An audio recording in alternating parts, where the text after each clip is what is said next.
Hello again, everybody. It's showtime. We are back for another edition of Redbird Report. I'm Joe Deacon alongside beat writer Jim Benson. Jim, how you doing today? Pretty good, Joe. Good. Well, ISU still doing really sitting strong in the Missouri Valley at 12-1 overall. Obviously, they had the tough game when you go to Wichita State last Saturday. It's always tough to play Wichita.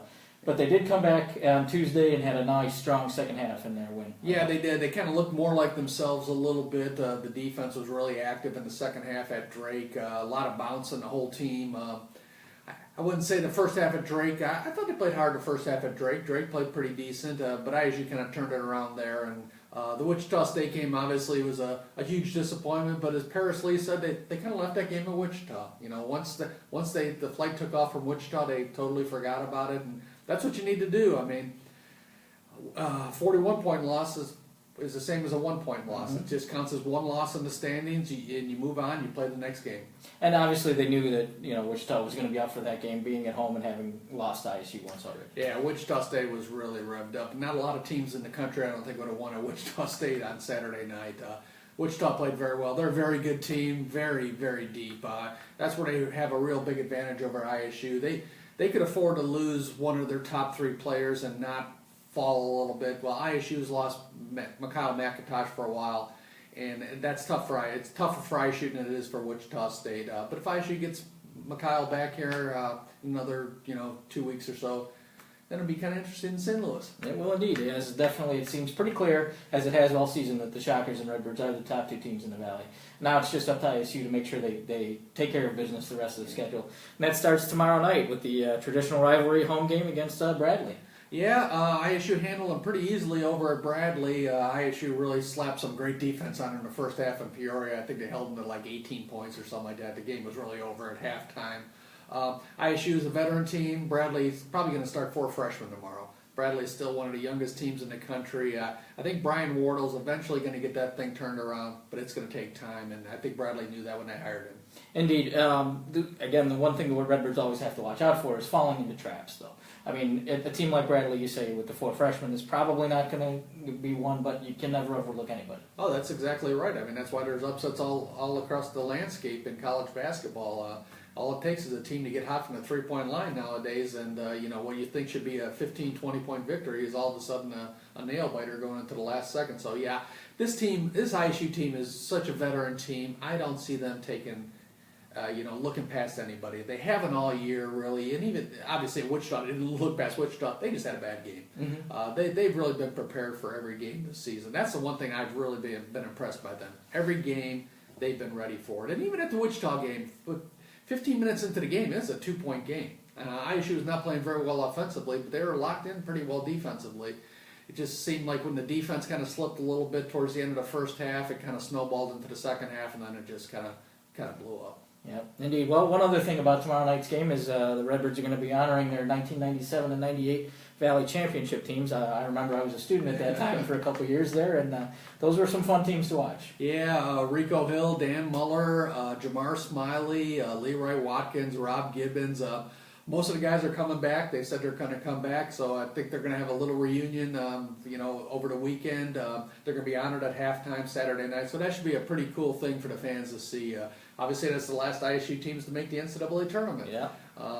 So hopefully, this year's team is going to kind of maybe break that streak. Yeah, they're looking that way right now, and the question is always going to be what happens in St. Louis.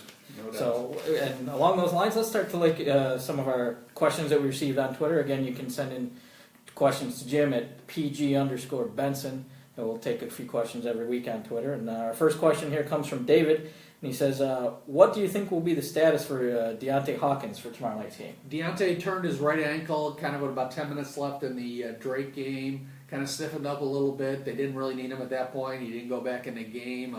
Dan Muller said Thursday afternoon he was not going to practice on Thursday. Not sure if he's practicing today or not. I think if he can play, he's going to play. Guys want to play.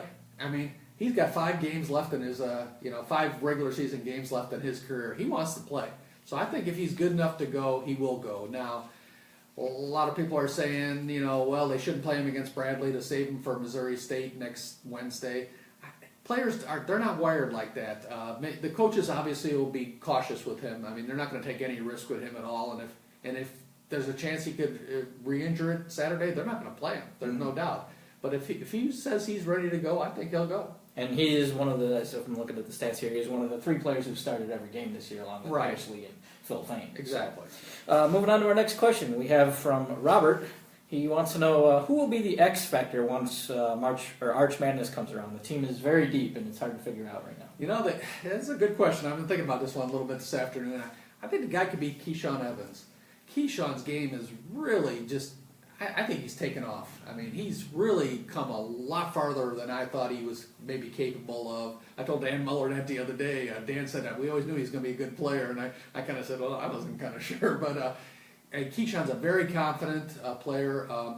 Kind of like a couple of the players at Wichita State had kind of the deer in headlights look a little bit. Got kind of rattled, and Keyshawn even admitted he got kind of rattled in that game. That's going to happen.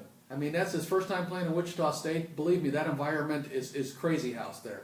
I mean, and that's going to happen to players. But Keyshawn bounced back with a great game at Drake. He is really a good shooter, and he's really become a good defender. You kind of went into this year thinking, boy, what's ISU going to do next year for point guard without Paris? Well, there's no question. It's Keyshawn Evans. He's the man next year. Indeed. So I think Keyshawn could definitely be an X factor in St. Louis. Oh, good. Our next question comes from Michael, and now these last couple questions are actually looking ahead to tournament time potentially. And Michael says, if ISU loses either at Missouri State or at UNI, and then loses a close game to Wichita on Sunday at the Valley Tourney, do they get an at-large bid? I don't think so.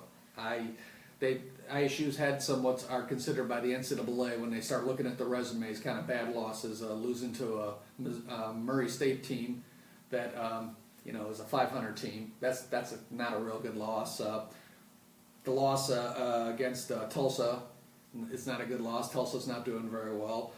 San Francisco, they're a kind of a 500-ish type team too. Those are considered bad losses.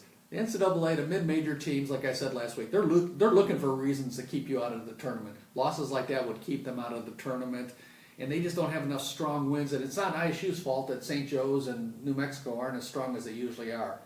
That's really, in Wichita State, obviously, is ISU's best win. So I would say not. I would say to get an at-large bid, they need to kind of run the table and still lose a close game to Wichita in the final. I just don't think they can lose any more regular season games. That's what I was going to say too. It seems, the only hope that the Valley has for the two teams is that both teams run the table in the conference and play a tight championship. A tight championship game, correct. And our last question is from Matt, and he's looking at Joe Lunardi, ESPN's bracketologist. He had his newest preview of the field of brackets. Yeah, he doesn't have ISU in the field for the tournament. On Monday he did, and in between them, ISU did win a game. So Mike wants to know what changed and what are your thoughts? Probably what goes into that more than what ISU did is what other teams in the country did. What Ohio State winning, and they propelled themselves maybe into that first 4 in or last 4 in or something like that.